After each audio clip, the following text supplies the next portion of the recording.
Hey everyone, Isabel Fox here from Fox Girls, and in today's lesson I'm going to be talking to you about what to do when a client asks for an ongoing arrangement. I was actually contacted directly this week with somebody asking for help around this issue. They had a long-term client who had suggested an ongoing arrangement, and they wanted help with how to respond. If you've been in escorting for a while, you will probably eventually get to the point where a regular client asks you about this. Sometimes clients will even inquire into this option after meeting you just once. I've had a number of experiences with it, so I'm going to go through my thoughts and feedback on that today. Most of the time, in all honesty, it hasn't really worked out. I find that the ongoing arrangement can be tricky to manage for various reasons, but that doesn't mean that I think that it's impossible, just that it presents a number of challenges that you need to be prepared to handle. So I'm going to talk about what those challenges are and what I recommend you can do to handle it. Just a little funny aside, I remember I had a regular client, very regular, who had been seeing me for years, who I had quite a good connection with. And one day he asked me if I would give him a discounted rate because he thought that it would be better for me because I clearly enjoyed the sex so much that I would want to have sex with him more often. Which was actually it's really funny when you're an escort because you probably hear these things quite often, but it's also quite sweet and endearing and a compliment to you because it means that you're doing your job really well if your client thinks that you're having that wonderful of a time, which sometimes you are, but obviously most of the time it's still business. But that was a good one. That's probably the best one I've ever heard. Okay, so let's firstly actually define what an ongoing arrangement is for anybody who isn't familiar with what that is if you haven't encountered it yet. Generally, when a client asks for an ongoing arrangement, he is referring to the ever more popular sugar daddy, sugar baby arrangement, where your relationship is more long-term and includes more frequent contact. He almost always wants a discounted service in exchange for being a regular client. Some clients may want an arrangement that feels closer to a relationship, so they value an arrangement that is less fixed and is more flexible. Less of a set dollars per hour exchange and more like two people who enjoy each other's company with extra perks. This is also termed a mutually beneficial arrangement. That's generally what a client means when they say ongoing. Sometimes they do simply mean that they just want a discounted rate for 1 or 2 bookings per week and they'll lock that in, but generally an ongoing arrangement I found tends to be a little bit more complex because they've come to like you and they want the relationship to feel more natural, although they still understand that it's a business arrangement. That's why they suggest this option. So let me start by saying why I think this usually does not work. Now, this isn't me being a negative Nelly or having any judgment on these arrangements. I think that when they work, they're fantastic. But in my experience for myself and with many girls that I've worked with, they don't, and here's why. The first one is, even though it's been agreed upon, it's very difficult to enforce pre-agreed terms such as a certain amount of bookings per week or month once it actually starts. And it's even harder to do so without causing bad blood. So you may verbally agree with your client upon a certain arrangement, and maybe you decide that you're going to do a set amount of hours per month for a set fee. Now, once that actually starts, it's really difficult to enforce this. This is hardly some sort of legally binding agreement. You might sign a contract, but I'm not sure if that will really hold up in court or if you'd ever really want to take it to court, because then you have all sorts of privacy issues and it will be very expensive. So once you agree on this, it's very hard to enforce it. The only way you can really do that is with upfront payment, and there's problems with that as well. And that's why I've added on the end, it's even harder to do so without causing bad blood. Because if your client doesn't honor the arrangement 1 month, then you have to decide how you're going to handle that. If they don't do that and you don't want to hold up your end of the bargain, often people won't look at that very kindly because they think that you have a more emotionally based relationship, so they'll want more leeway. And it will be difficult to decide in the moment how much leeway is appropriate to give them, especially if they become a repeat offender of not sticking to their side of the agreement. Secondly, due to the fact that the arrangement usually means you are discounting your service, unless enforced and maintained for a period of time, it just means that you are discounting your service per booking rather than actually getting the benefit of long-term reliable income. The biggest incentive for an ongoing arrangement for the escort or the worker involved is that it generally means that you have reliable ongoing income. The nature of our income is generally erratic and not fixed. So if you have a client who's agreed for a certain arrangement each month, it's really handy to know that at the start of every month you're going to get X amount of dollars. So unless you actually enforce this for a period of time, the benefit of doing the arrangement for you isn't there. And that's why the first two points are kind of intertwined and the value is really lost to you. If you only do the arrangement for 1 month and then the client disappears, which often happens, then you've really just discounted your service for a month. And perhaps it's not a big deal because it's just 1 month, but you could have seen that client for a month at your full rate if you hadn't gone into the arrangement. As in, they would have been paying what they were paying you before you agreed on the arrangement. So that's frustrating and basically equals out any value or benefit for you. The last one is that the more intimate natured arrangement generally gets harder to manage over time. Your client will almost always come to expect more from you than you originally agreed upon, and this is very hard to manage in a way that protects the business agreement. When you enter into an arrangement like this, the client generally becomes more emotionally attached to you, especially if it means that you're seeing each other more regularly, and there is this feeling that you guys have a special arrangement now because in fact you actually do. So over time, generally the business side of things starts to become blurred and the client will start to expect more from you. So whether that means he expects you to answer his phone calls more often, he expects you to spend just that little bit longer with him every time, he expects you to do more special services when you're alone than what you originally agreed upon. And it happens slowly, right? He doesn't just go from being a usual client to you guys make the agreement and the next day he all of a sudden wants everything. It happens slowly over time. So it's really hard to manage as you go because you have to constantly make judgment calls about what you are and aren't okay with. And once you've given in a few times, it creates this environment where he thinks that you're going to give in every time. And when you do put your foot down, it makes a relationship awkward and tense and sometimes means that it ends, which is not ideal for you because you now lose the fixed income. And also not ideal for him because he's now upset about the way that it's gone. So, like I said, I'm not saying that it's impossible. And here are my best tips as how you can manage it. I have had about one successful ongoing arrangement. It didn't last for a really long time due to most of those points. But it did work for a while. So here is what I did to really try and make that work. Is firstly, you want to ask your client to be very clear on what he wants from you. So does he want a certain number of meets per week and for how long? How much notice is he going to give you for those meets? Are they going to be pre-agreed or is he going to expect that he can call you that morning and meet you at lunchtime? What type of service does he want? Is it going to be GFE or PSE? And note that sometimes ongoing clients will ask for natural services if you've been with them for long enough. So you have to decide how you're going to handle that when it occurs. Does he want exclusivity? So does he want you to only see him? That's important. You need to talk about that. Does he want continual contact via phone, text, or email? This is really important too and often not something that girls think about when they enter into these arrangements. This takes time away from your other clients and it's a part of the package. So if your client wants to constantly talk on the phone and text and he's going to get upset when you don't answer his calls, well, you need to establish what the appropriate level of communication is based on what he is paying you.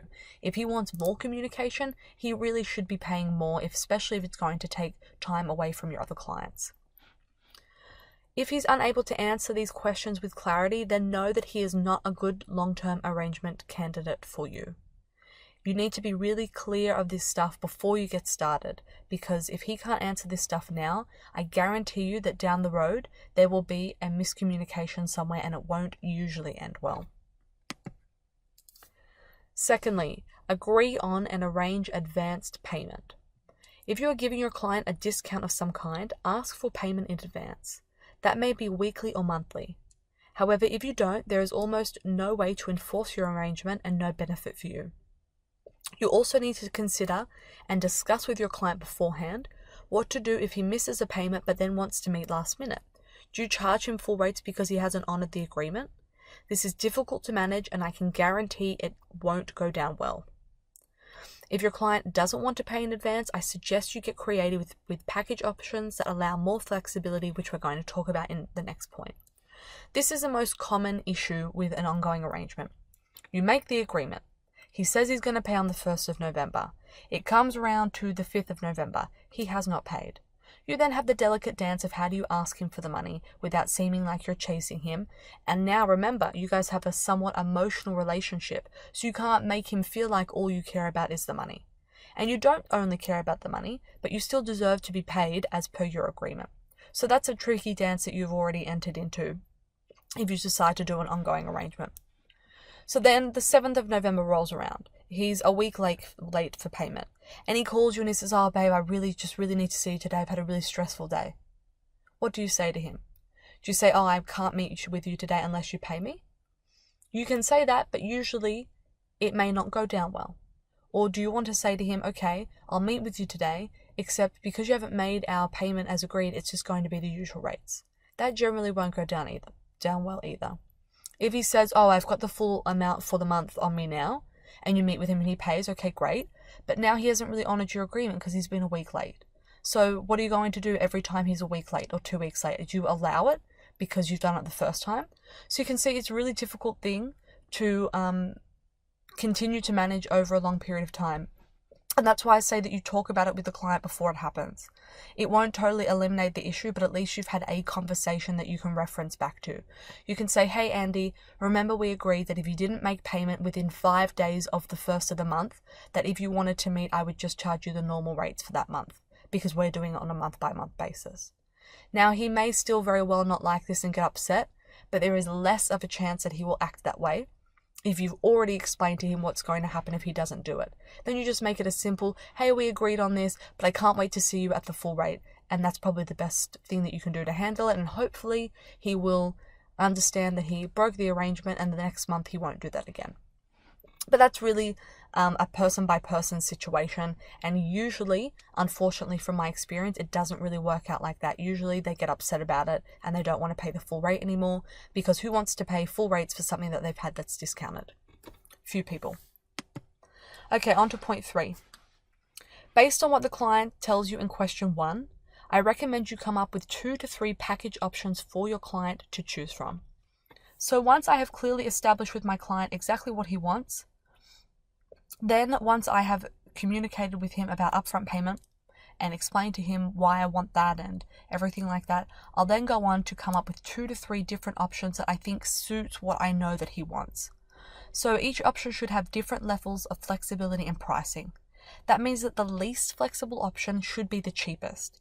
And that's because the least flexible option is the option that gives you the most certainty that you will be paid. So I've given you an example here. Say you guys agree on 2 2-hour PSC meets a week, and you agree to give that to him at 30% off the usual rate because he is locked in that much time with you. You agree that you're going to pay at the start of each month, and you have a minimum 24-hour cancellation or reschedule period, otherwise the booking is lost. If a booking is missed 1 week, it can be fit into the following week, but you have a cap of a maximum of 3 2-hour meets a week. So in short, if I get information from my client and I find out that what really matters to him is he really likes 2-hour PSE bookings, he would like to do that consistently, but he wants a bit of a discount because he's going to spend 4 hours with me a week. He's happy to pay up front, but he does want a bit of flexibility in that he can cancel and have 24 hours notice. So that's 24 hours notice for me, 24 hours notice for him. I give a cap on that because I don't want him to cancel 3 weeks in a row and then expect in 1 week that I literally devote all my time to him. I don't want to put myself in that sort of position. So I give him sort of regulations on that. Now, if you wanted a situation where, say, he wanted an even bigger discount, then you might have less of cancellation flexibility. So you might say something like, okay, I'll give you an even bigger discount. However, I need it to be paid 2 months in advance and I need 2 days notice at a time, and if you cancel within that 2 days, I'm going to keep the fee and you lose the booking entirely. So he's incentivized for giving you forewarning, and he's also incentivized for giving you big payment up front that you can rely on. So that's the sort of things that you should be thinking about. And I'll kind of come up with like a gold, silver, and bronze package option. Usually I'll have a varying amounts of time, I'll have varying rate, and I might have varying exclusivity if that's something that he cares about. Not all clients care about exclusivity. They really just want to be with you alone once they're with you. They're not really thinking about other guys anyway. And I might have varying levels of contact depending on the person's personality. So if I think that a client is going to be a super text pest or wanting to talk on the phone all the time, then I'll cap the phone calls, or I'll give boundaries around the phone calls, like we have to text to arrange a call in advance. You can't call me out of the blue and expect that I will take your call. Because once you get comfortable with a client, he may start to do things like that, and that might not suit you and your lifestyle. So here are some final thoughts based on my first 3 tips for how you can set up an ongoing arrangement. And the first is that the true sugar daddy, sugar baby arrangement is very different to paid escorting. In this model, the sugar daddy does usually have most of the power, and payment is usually in the form of lavish gifts or experiences. It's really not a financial situation that the sugar baby can rely on. The sugar baby is often expected to be available when it suits a sugar daddy, and there is a lot of emotional management that is required. So I really wanted to paint the difference between this sugar daddy baby arrangement and paid escorting, because I have done both, and I have friends who kind of sugar daddy professionally, and I have friends who do the paid escorting option professionally. And once you get insight into these relationships and to these different business models, you see that they're actually extremely different. If you're a paid escort, I suggest that you arrange a situation with an ongoing client that is more similar to a paid escorting setup. So that means set rate for set hours, simply because that's the model that you're more used to, and I find that that will be more successful for you. The sugar daddy, sugar baby arrangement personally doesn't work that well for me, because it very much relies on the maintenance of the quality of the relationship between you and your sugar daddy. There's also not a lot of clarity. So if he really likes you that week and you've done a really great job at pandering to him, he might buy you a more lavish gift. Or if you've got a really big bill and you need it paid, and you go and have a really great dinner with him and have really wonderful sex, and then you ask him in the appropriate manner, he might pay.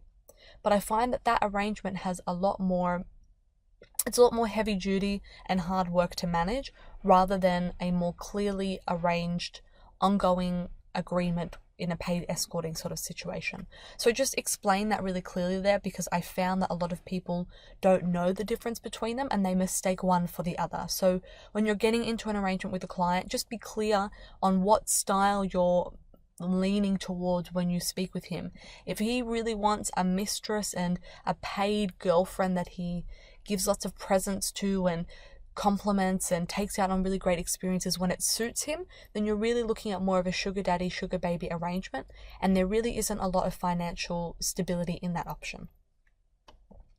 Secondly, the success of an ongoing arrangement is based largely on the temperaments of the individuals involved and on the quality and clarity of the communication between them both.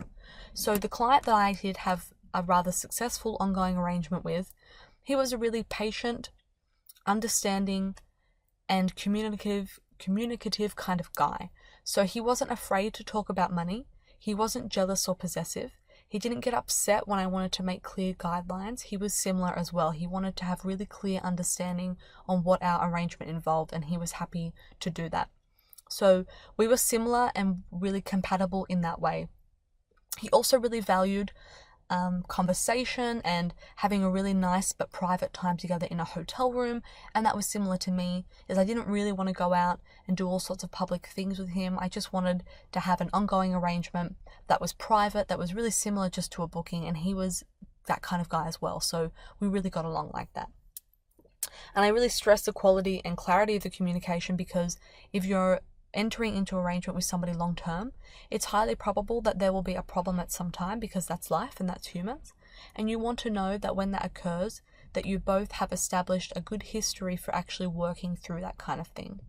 If you start a situation with somebody who isn't open to talking about problems, I can guarantee you that when a problem actually occurs, he's not going to handle it very well, and it will probably end badly for everybody involved. Lastly, it's very important to be clear and firm around both your expectations before anything begins. Don't neglect doing this out of fear that you will lose a client. Any client who can't understand this will be a disaster to manage long term anyway.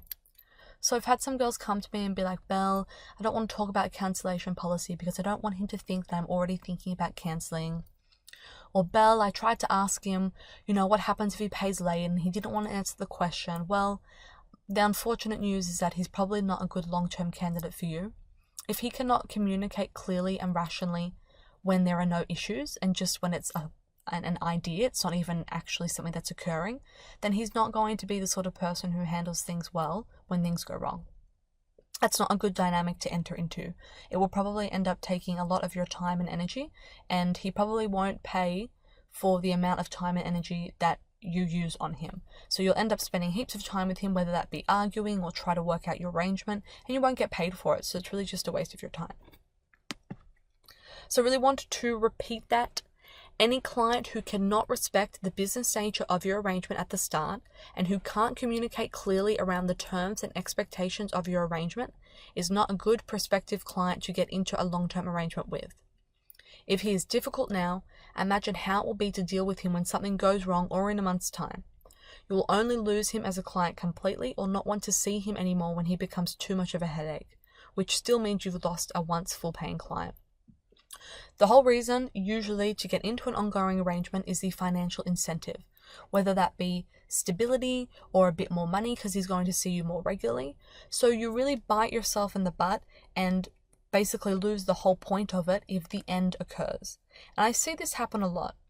Either you lose him because he gets upset that you won't do it his way, which means greatly discounted and not fair, or he becomes so much work that you actually don't want to see him anyway. And this is something that I see happen a lot in the more sugar daddy, sugar baby arrangements, is that when it starts, it's great and you feel like you're getting a lot of value for whatever it is that you're doing. But over time, that client becomes really hard to manage. He becomes possessive, he becomes demanding, he becomes negative, always complaining about things, and you just get to the point where you think, screw this, I actually don't even want the money that you're paying me because you're such hard work. So if you just kept your original arrangement and said, look, I actually don't offer ongoing arrangements, or you tried to talk to him and he wasn't really very communicative, so you said to him, hey, I actually think that we're better off just continuing as we are, that's far more probable that you'll get longer with that client paying you at your full rate and end up earning more than it is if you try an ongoing arrangement and it doesn't work out very quickly, or you end up ending up because it's becoming too hard work for you. So that's my final closing thoughts on the whole ongoing arrangement and the experience that I've had. I really hope that this helps you guys out. Let me repeat that I don't think that an ongoing arrangement isn't possible. And if you get the right agreement, the right temperaments of people and good quality communication, it can be really beneficial, really fun, and it can be really nice to arrange a relationship with somebody who you see ongoing and kind of build that sort of dynamic with them. But if you're going to enter into it, think about these things and be communicative before you get started, because that will be the most probable way to end up with a successful ongoing arrangement for you. I can't wait to speak with you soon. If you have any feedback on this, let me know. I would love to hear more about people's experiences with ongoing arrangements and what have and haven't worked for them. And I'm sure it would be really helpful for other people in the industry who are looking for more clarity around this too. So comment below or hit me up on isabel@foxgirls.com.au.